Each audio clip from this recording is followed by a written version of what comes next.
What's going on? Spill the Tea TV. We are back, and of course, I had to have my first episode with my Hey girl. girl, hey. What's going on, man? It's been a minute, lyric, since we have saw each other. So yes, she is a real life nudist. She is Period. the walking Africa. Yes, I am. Okay. And for those that don't know what a nudist is, explain like what nudist culture is about. Well, a nudist is someone that's very comfortable in their skin and want to embrace that in every aspect of their life. So therefore, it's like a lifestyle, it's like a religion. They have certain things that they go by and want to get closer to themselves, if anything. So it's really a connection to yourself and a journey within yourself and getting to know yourself from the root on out. Okay. And man, people have been asking in the streets, they've been asking like what's been up with you two? What's been going on with the events? So no, y'all, we ain't fall out 'cause you know how girls be. Right. Lyric is one of my biggest motivators. Like I be seriously. in them DMs like, sis, you got to keep on going. Don't Right. stop ever. Period. Like help me a lot with my confidence because usually I wouldn't even be on camera this Look, you look good. exposed. Thank you, boo. So do Okay. you. Thank you. So, you know, we ain't seen each other in a minute. And last time we did an interview, I know it was probably like 2018, 2019. Back then, it was, okay. And I remember we used to talk about OnlyFans and stuff like that. That's Right. the only place where you could put your content. Right. And now to see where OnlyFans has come to, now every girl has an OnlyFans in their bio. Exactly. So how do you feel about just people becoming more free and more open to like just sexuality? Well, you know, with OnlyFans, that was one of the big things on why I really didn't want to go on the platform because it's so sexualized, and I didn't want nudism to be sexualized. I wanted to more so be specific about who you are as a person and want to get to know myself. You get what I'm saying? So I was really nervous on going onto that platform at first, but then it was a lot of money that I was missing out on. So I did eventually jumped into it, and it was a lot of money on there, baby. It definitely was a lot of money on there. But people do, the first thing they think of when you're a nudist, they automatically think sex. And that's the first thing I wanted to do was educate everybody that it's not only about sex, it's actually sensuality, getting to know your body, because most women don't know their bodies. Right. You get what I'm saying? So I want to definitely inform the female and also the male on the female body a little bit more. Okay. And I love that. I just love everything that you stand for, especially your Queendom Lingerie party. But Right. before we get into that, I noticed that you changed your name. So you were Lyric the Nudist like online. Right. Now you're Lyric the Muse. Is that how you say it? Yeah, it's Lyric the Muse now. Okay. I decided to switch it because I felt like nudist was keeping me in like a circle in a box, and also it was like, I'm not gonna say it was a lot of mimickers, but it was a lot of people inspired by my movement and was really portraying it the wrong way. I feel so. I want to differentiate, if that's how you say, myself within the whole group and show what makes me different. You get what I'm saying? Because I do inspire a lot of people, and that's what a muse is. It's actually someone that inspires the artist. So I want to make sure that I am doing that because I feel like I do that in every aspect within my pictures. You know, when I'm talking, when I'm at events and stuff like that, I feel like I inspire the creative as much as the creative inspires me. Okay. And your Queendom Lingerie party, you've been having, this is like what, your fifth event? Yep, this is the 5th year for the Queendom Lingerie Party. It's been 7 years for events all together, but this is the 5th year for Queendom Lingerie Party. I'm really excited for this one. I'm so excited, y'all. Last time I went to a Queendom Lingerie party, we practiced BDSM. Right. She taught us just about what that is. So kind of explain to those that don't know. Because I was telling my homegirl, I'm like, yeah, last time we did BDSM, and she's like, what's that? So Yeah, last time we had, I think we had Antonio and King Hef there, and they did like some spanking, and then I think Antonio did more so arousal, showing how to make the female orgasm in different ways, because a lot of people don't know that as well. And then there's some women that love to be bondaged and whipped and stuff like that. So I definitely like to incorporate sexuality into Queendom, because I feel like as a woman, we should be able to embrace that a little bit more, and also be able to tell our partners what we like to do. So if you don't know what you like to do, you gotta figure that out yourself, and then, you know, discuss that with your partner. So I feel like show them some things that they're probably not used to, and show them educate them in things that they are interested in as well. So I didn't want females out there just trying BDSM and just getting spanked the wrong way. Coming home with whips and with bruises and stuff. He ain't even rubbing it right to make sure it's not hurting no more. Right. He hit one spot that ain't right, sis. He's spanking. He whooping your ass. Oh wow! I didn't even know it's not even supposed to be in just one spot. Yeah, no, it's supposed to be in multiple spots, and he's supposed to soothe you after he spanks you. So it's not supposed to just keep being pain. It's supposed to be some soothing and embracing you at that moment as well. And then aren't you supposed to arch a certain type of way? I mean, if you like the arch, if he likes that arch and wants you to do that arch, then yeah. I feel like I still gotta learn my arch. Like I know it's 5, but I know the box is 5. Fire. But I feel like I still gotta learn the arch. I say practice in the mirror a little bit. That's what I do. I like to dance in the mirror a little bit, loosen up your hips a little bit, and then you gonna get it most definitely. But then he gonna help you too. I feel like I ain't got no butt. It's okay. You don't need no butt. You don't need no butt. You put the pillow underneath you, girl. You don't need no butt. Okay, so that's the trick. There's a pillow. Put the pillow up underneath you. It's gonna arch you up. So, ladies, y'all be using the pillow to help with y'all arch, like, or what do y'all do? Like some squats before, so you can get your practice in. Yeah, practice beforehand. Yeah, probably just gotta stretch a little bit. Then you gonna get there. Just need to stretch a little bit. A little warm up. Man, it was like another exercise that you did one time. It was kind of like working the muscles in your yoni. Yes. Yeah, your yoni exercises Kegels. So it basically tightens up your vagina. It helps you with your muscle strength. It helps your vagina, with the lubrication and stuff like that as well. So it keeps it tight for him and it keeps it lubricated for him, but it also stays nice and healthy for you as well. It keeps it strong. So I feel like that helps the woman with snapback after pregnancies and stuff like that as well. So I feel like Kegel exercises is definitely needed and necessary. I feel like most women need to do that because it helps us out. I feel like you could just practice that just every day, just sitting in a chair. Yeah, just sitting on it. You don't necessarily even need a ball in there. Before you even start, they recommend you to start squeezing your yoni, before you even put it in there because it is heavy. It's a weight. So there's different sizes and everything. So it starts small, then it goes heavier. So it's going to get heavy on your bladder and stuff. You got to be able to hold it in. Oh, wow. Right. It's uncomfortable, but you got to practice. You got it's literally you squeezing your yoni the whole time. Does it help with like squirting? I believe so. But I think that there's a certain spot that they supposed to hit for you to squirt. But I feel like every girl isn't a squirter either. Okay, you a squirter? I don't think I'm necessarily a squirter. I think I'm more of a creamer than a squirter. Okay, yeah, right, I don't think I'm a squirter. I don't think I'm a squirter because I haven't done that yet. Right, I feel like I squirted one time and it was just so much and disgusting to me, and I was just like, I feel like my mind is psychologically just not finna. I feel like it's sex. Right, sex isn't gonna be clean. That you do have a point. It's supposed to be nasty. Yeah. I mean, you do have a point. Dang, they probably like, dang, Tico boring. Like, no, you're not. I promise I'm not born for the right person. So, period.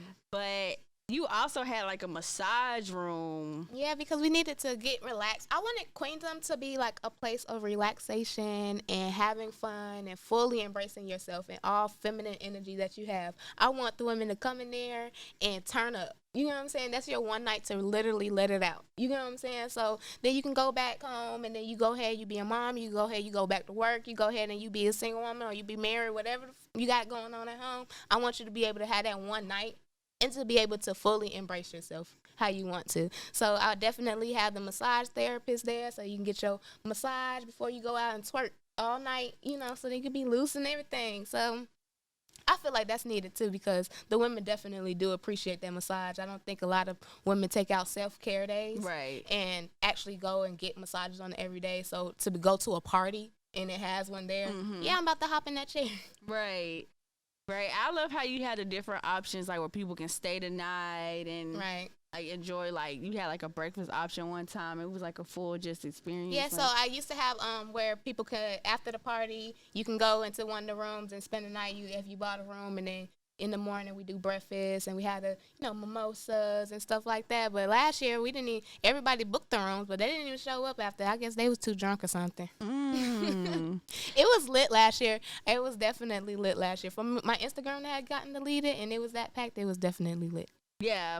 Especially if your Instagram got deleted right before an event. That's right. crazy. And it's for some reason it happens like that every year. I think it's somebody definitely reporting my page. Every year around Queendom, my page is gone. That's why I've been being so good. I've been trying to be good, trying to be real light on my promotions. Yeah, I've noticed. Because I don't know what it is that triggers them, but I know around this time is when my page gets deleted. So I don't want my page to get deleted anymore. So how many times your page got deleted? It's about 4 times now. That is so... Yeah, it's sad. It's sad. People don't know how much that affects you because it's really money. Right. It's really money. That's literally consumers and people that actually keeps up with you. And it's hard for them to find you again. You get what I'm saying? Even if your name is the same, like the algorithm kind of hides you a little bit. You know what I'm saying? So you would probably have like over 100K followers. Yeah, I definitely think I would have been over 100K by now. But I take it as a lesson because one thing I know is how Instagram is changing. It is making everybody more professional. So it's like if you do want to be an influencer, it's like this is what you got to do to be an influencer. This is what you got to do to get brand deals. You know what I'm saying? So if I do want to get more deals and stuff like that, I do have to clean up a little bit. One thing I did realize is when I changed my Instagram name, I got out my shadow ban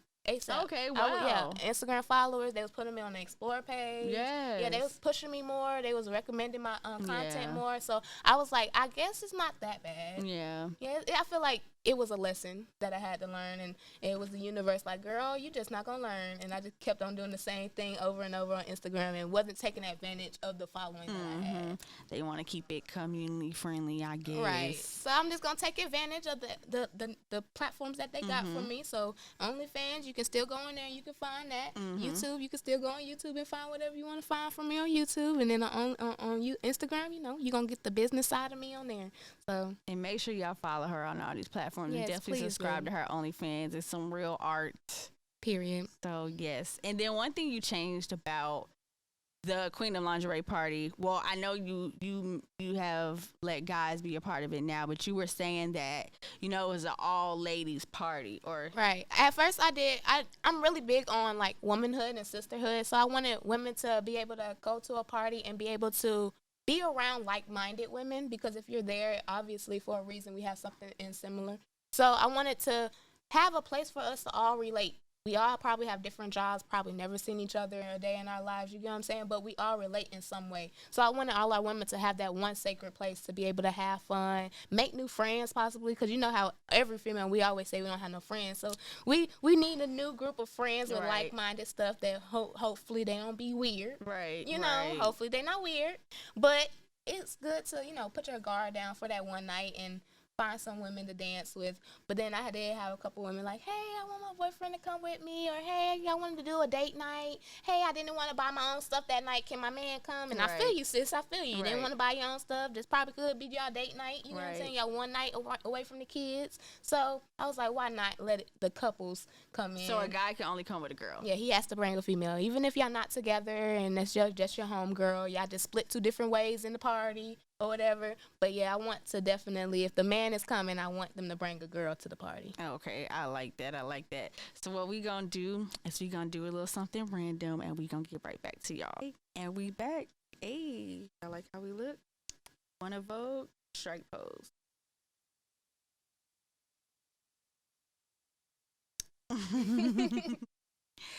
Yes, my girl. So like one event that I missed that I really wanted to go to was the Nudist Retreat. A whole Nudist Retreat. Right, that was fun. That Nudist Retreat was definitely something. The guys didn't really walk around like, top like bottomless, but they wore their shirts off, of course. And the females, they walked around as free as they wanted to, bikinis some days, and walked around real free. We did our nature trail hike.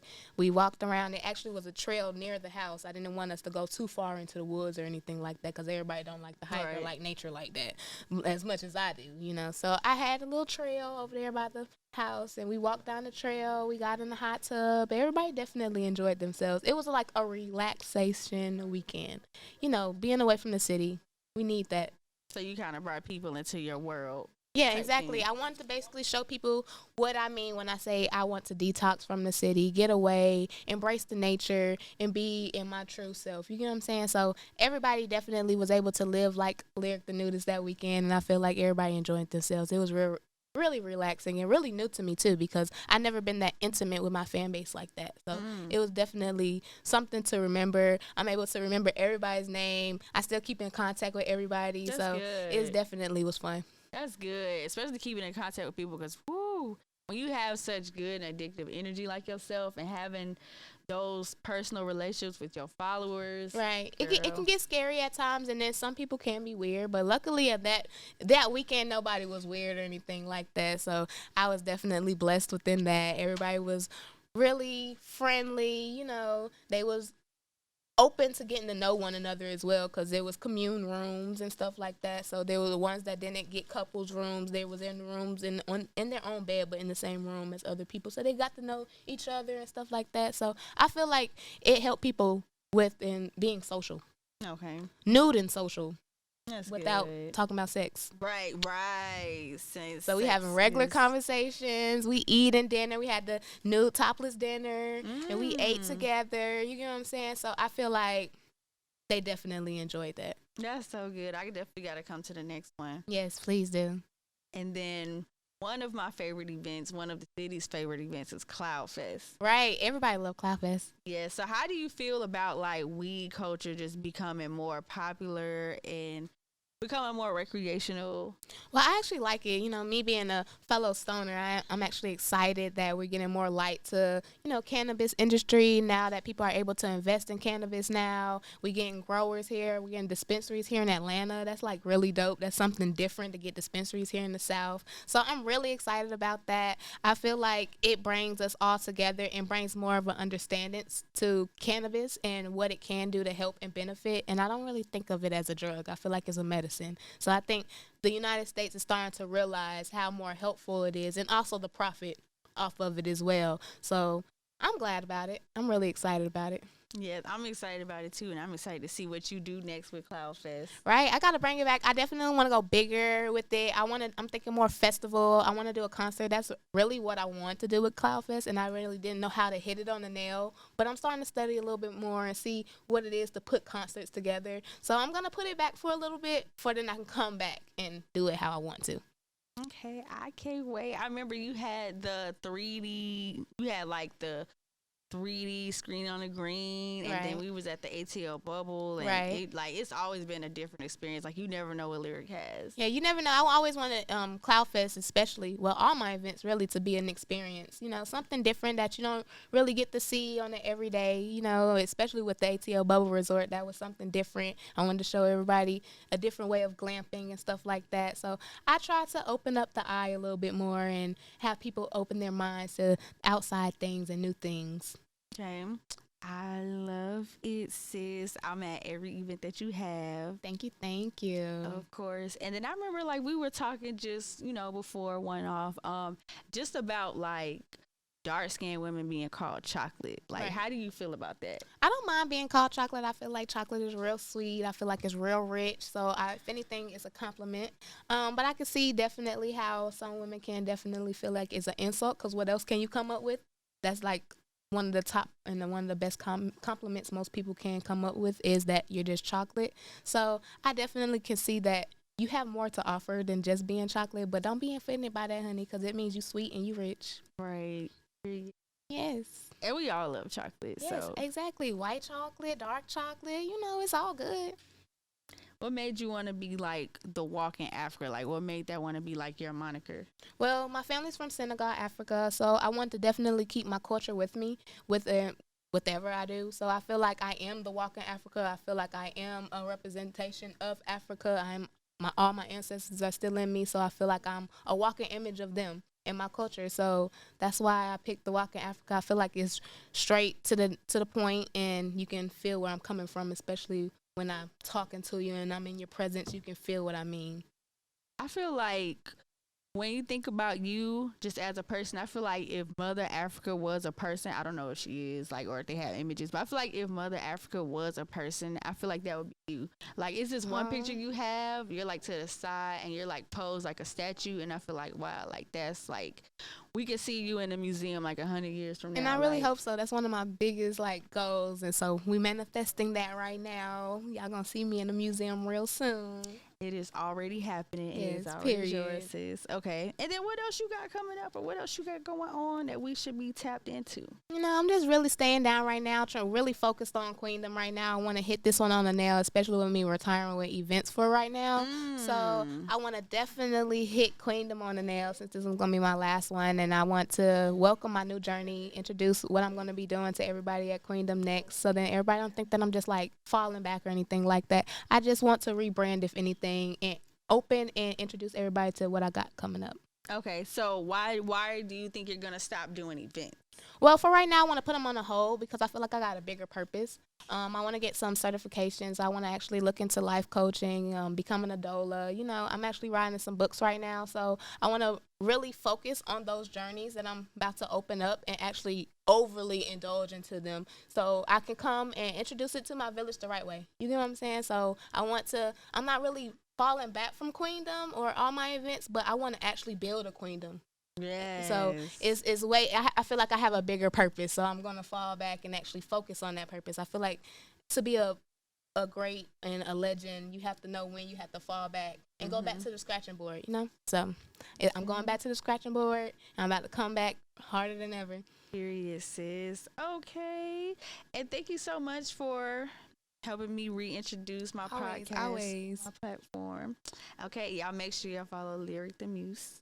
Yes, follow me on Instagram at Lyric the Muse, Lyric the Nudist on everything else. I'm still your favorite nudist. Don't ever forget that. And make sure y'all subscribe to my girl channel. Don't be sleep. Subscribe to my girl channel. Make sure y'all subscribe to Spill the Tea TV. Leave a comment. Let me know who you want to see next. And we out. Hey.